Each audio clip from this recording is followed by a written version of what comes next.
Assalamualaikum warahmatullahi wabarakatuh. Anak-anak, apa kabarnya? Semoga selalu dalam keadaan sehat walafiat.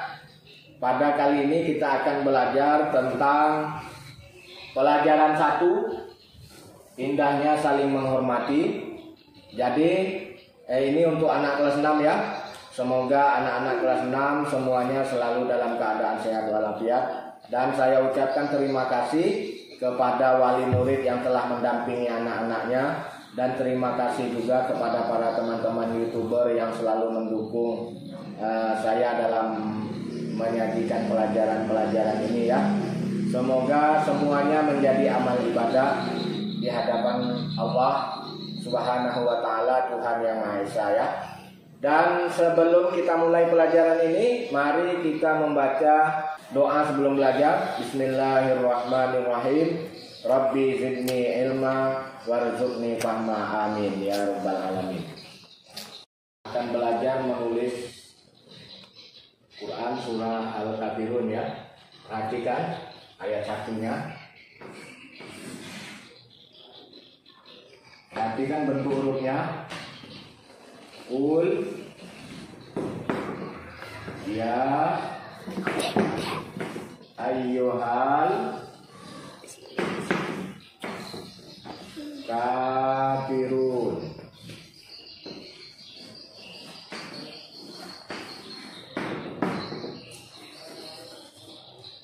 Kita kasih harokat.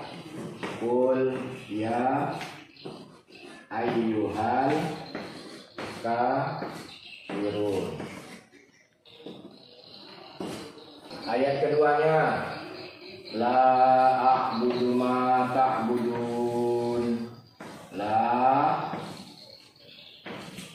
a'budu ma ta'budun.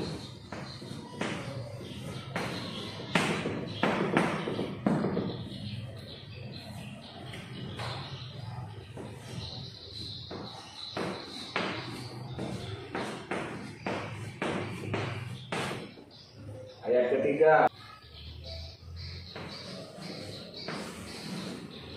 wala antum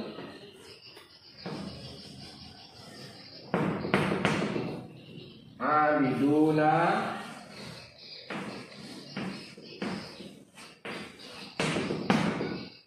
ma a'bud.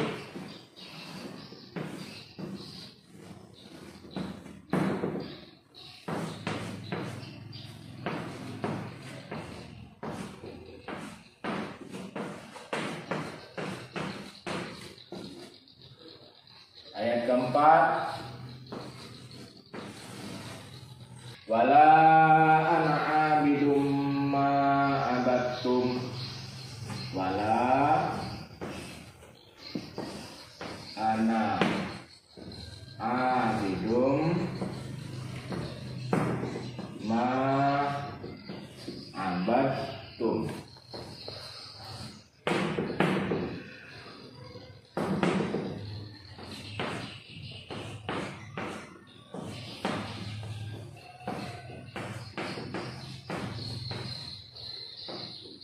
Ayat kelimanya ini persis dengan ayat ketiga.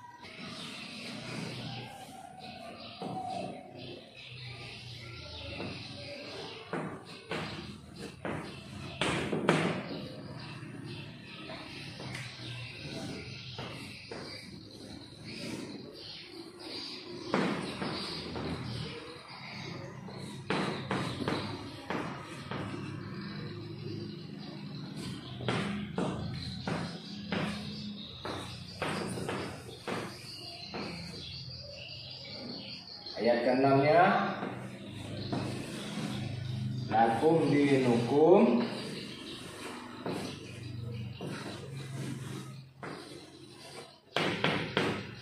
waliyadin.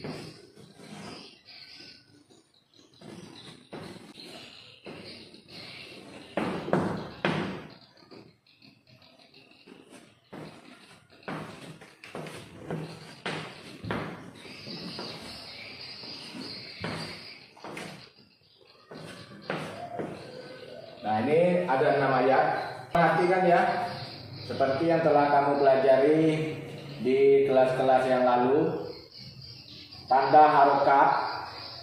Ini yang di atas ini disebut harokat fathah, ya. Ini harokatnya fathah, dibaca A. Kalau harokat yang di bawah ini harokatnya dinamakan harokat kasrah, dibaca I, maka dia sebut kafirun. Ya, kalau ini tadi ya ayyuhal kafirun, qul ya ayyuhal kafirun. Nah, ini namanya harokat fathah, ini fathah, ini fathah. Bunyinya A semua. Ini fathah, ini fathah. Kalau kasroh seperti ini di bawah ini. Nah, mana lagi di ayat 2 kita lihat ada lagi enggak harokat kasrohnya? Tidak ada ya. Ayat ketiga harokat kasroh. Nah, ini B. Nah, bunyinya I. Ayat keempat harokat kasrohnya ini sama lagi B. Ayat kelimanya B ini. Ayat ke-6-nya lakum di. Nah, li di, ya. Itu harokat kasroh. Kemudian yang seperti bulat-bulat ini namanya tanda sukun, ya. Itu menunjukkan bahwa hurufnya mati. Kul, hurufnya mati, tidak ada bunyi. Kul. Nah, ayyuhal, lamnya mati. Ayyuhal kafirun, wawunya mati, tidak ada bunyi ya. Itu huruf yang tanda bulat. Ataupun di dalam tempat lain, sukun itu bisa ditandai dengan setengah lingkaran seperti ini. Nampak? Ini tanda sukun, ya, setengah lingkaran. Tapi di sini Bapak membuatnya lingkaran saja biar mudah dibedakan. Kemudian selanjutnya tanda baca Al-Quran itu ini seperti huruf W kecil ini di atas. Ini namanya tasdid.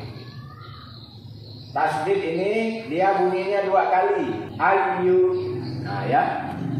Mana lagi kita cari huruf tasdid? Di ayat kedua ada huruf tasdid? Tidak ada ya. Ayat ketiga ada huruf tasdid? Tidak ada. Ayat 4 ada huruf tasdid? Tidak ada. Ayat kelima? Tidak ada. Ayat ke-6 tidak ada. Tidak ada ya. Hanya di sini. Ayyuha. Nanti di ayat-ayat lain coba kamu cari seperti huruf W kecil ini di atas itu namanya tasdid. Cara membunyikannya dia menjadi 2, double. Ayyuha. Kemudian selanjutnya tanda baca itu yang perlu kamu ketahui seperti huruf wawu kecil di atas nih ya. Nah, ini namanya tanda domah. Domah itu bunyinya seperti U, ya. Ada U-nya. Kul. Ini harokatnya domah. Kalau harokatnya fathah, maka kita baca kol. Kalau harokatnya kasroh, kita baca kil. Nah, itu bedanya. Banyak ya. Harokat domah banyak. Ini ayu, kafirun, a'budu, ta'budun, ya. Pokoknya ini yang ada harokat seperti huruf wawu kecil di atas itu namanya domah. Ini yang perlu kamu perhatikan di dalam menulis. Kemudian cara menulisnya kamu latih di rumah ya. Dilatih di rumah, ditulis. Ini di rumah itu sambil mencontoh dulu. Kemudian sampai benar-benar bisa cara kamu menulisnya. Tidak mencontoh lagi berarti kamu sudah bisa menulis. Ya. ini adalah salah satu yang harus kamu bisa menulis surat Al-Kafirun ini. Ya, oleh sebab itu kamu akan harus melatih diri di rumah menulisnya. Kalau tidak bisa, nanti pertanyaannya seperti ini. Misalnya di soal ulangan ya, ada soal tulislah surat Al-Kafirun ayat 3. Nah, kalau kamu tidak bisa nulisnya, maka kamu tidak akan bisa menjawab pertanyaan itu. Akhirnya nilainya 0. Ya. Nah, oleh sebab itu kamu harus bisa menghafalkan cara menulisnya. Baik, ini cara menulis Quran surah Al-Kafirun. Selanjutnya kita akan lanjutkan dengan membacanya. Ya. Bapak contohkan bacaannya, kamu ikuti ya. Bismillahirrahmanirrahim. Qul ya ayyuhal kafirun la a'budu ma ta'budun. Sekali lagi, la a'budu ma ta'budun wala antum abiduna ma a'bud wala antum abiduna ma a'bud. Yang keempat, ayat keempatnya, wala ana abidum ma abattum. Ulang sekali lagi, wala ana abidum ma abattum. Ayat kelimanya, wala antum abiduna ma a'bud. Ayat keenamnya, lakum dinukum waliyadin. Hati-hati ya, di sini yang sama persis antara ayat 3 dengan ayat 5. Kita baca lagi. Qul ya ayyuhal kafirun la a'budu ma ta'budun wala antum abiduna ma a'bud wala ana abidum ma abattum wala antum abiduna ma a'bud lakum dinukum waliyadin. Nah ini ya. Qul ya ayyuhal kafirun. Qul katakanlah, wahai Muhammad, ya ayyuhal kafirun, wahai orang-orang kafir. La a'budu, saya tidak akan menyembah. Saya tidak akan menyembah.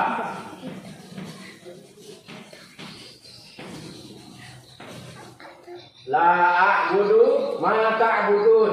Apa yang kamu sembah? Apa yang kamu sembah? Ayat ketiganya, wala antum, dan kamu jangan menyembah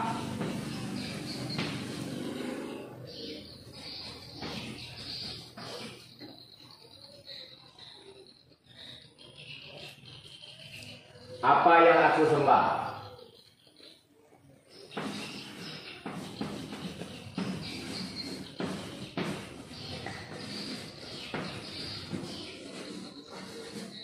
Dan kamu jangan menyembah apa yang aku sembah. Selanjutnya ayat keempat, wala ana a'budu ma abattum, dan aku tidak menyembah apa yang kamu sembah. Dan aku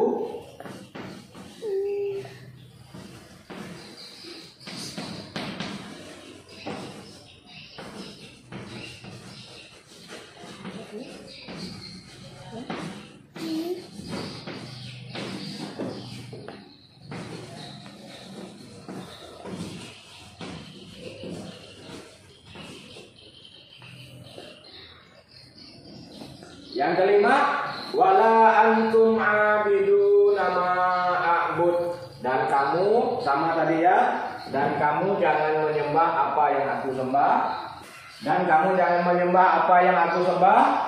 Lakum dinukum waliyadin, lakum bagimu, dinukum agamamu, waliyadin dan bagiku agamaku. Bagimu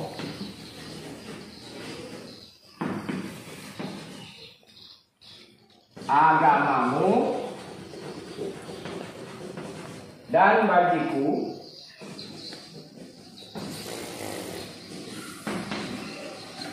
agamaku.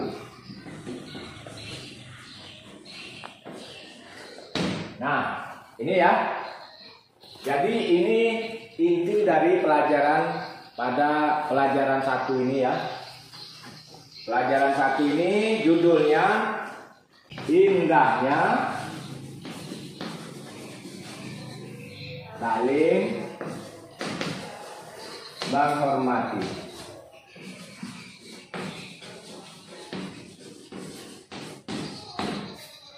Ini letak dari inti dari pelajaran kita ini. Kita harus bisa saling menghormati karena Allah mengajarkan seperti itu ya. Bagimu agamamu dan bagiku agamaku. Kita tidak memaksakan agama kita kepada orang lain, dan orang lain jangan memaksakan agamanya kepada kita. Kita harus saling menghormati. Ini sudah ya, kita memahami artinya. Bapak ulang sekali lagi ayat pertama. Katakanlah Muhammad, kata Allah, wahai orang-orang kafir. Ayat keduanya, la a'budu ma ta'budun, saya tidak akan menyembah apa yang kamu sembah. Wala antum abiduna ma a'bud, dan kamu jangan menyembah apa yang aku sembah. Wala ana abidum ma abattum, dan aku tidak menyembah apa yang kamu sembah. Wala antum abiduna ma a'bud, dan kamu jangan menyembah apa yang aku sembah. Lakum dinukum waliyadin, bagimu agamamu dan bagiku agamaku. Nah, ini Quran surah Al-Kafirun ya.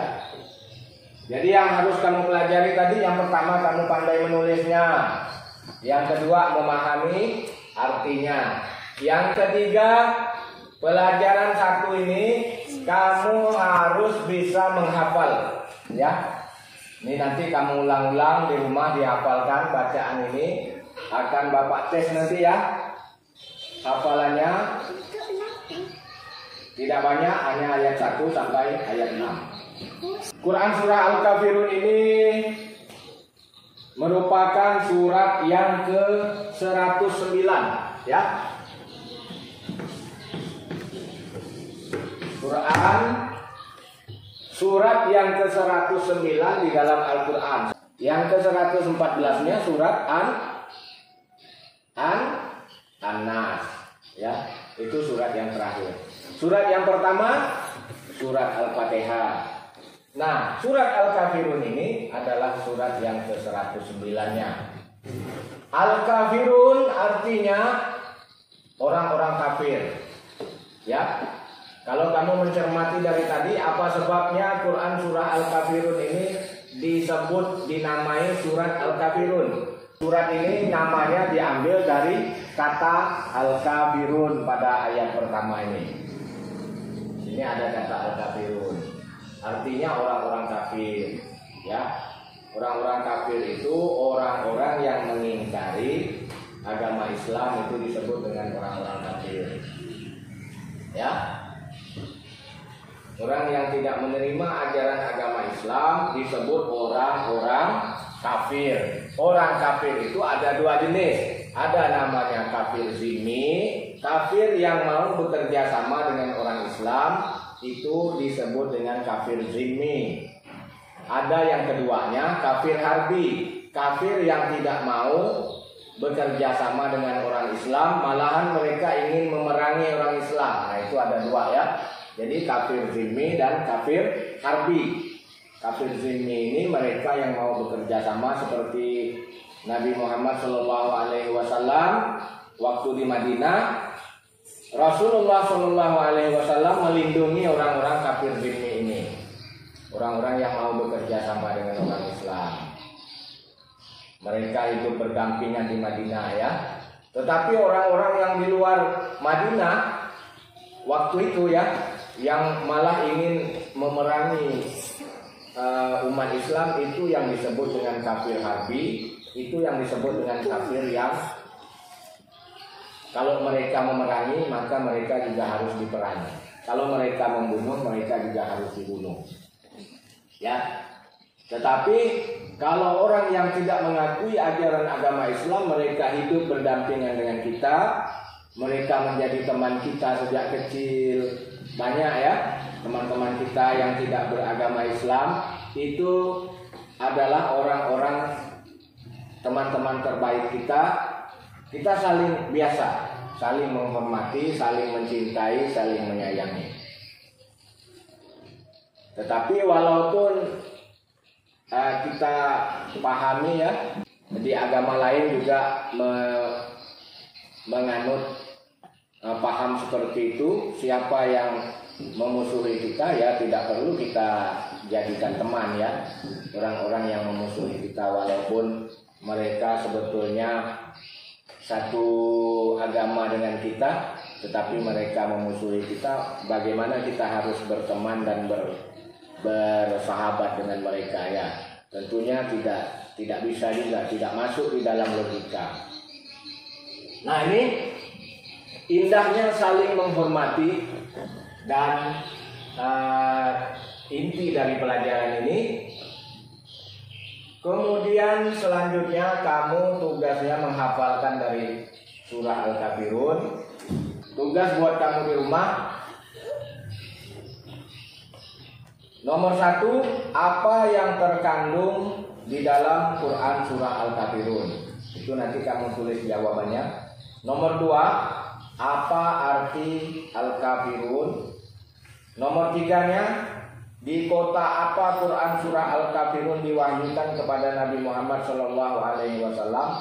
Digolongkan surat apakah Quran surah Al-Kafirun itu. Ya, ini tugas untuk kamu. Jadi ketika Nabi Muhammad berada di Mekah waktu itu, orang-orang kafir Quraisy ingin mengajak Nabi Muhammad bekerja sama di dalam masalah agama ya, kata mereka. Jadi satu bulan, misalnya 1 bulan mereka menyembah Tuhan kita, 1 bulan lagi kita menyembah Tuhan mereka. Waktu itu Nabi Muhammad ditawari seperti itu.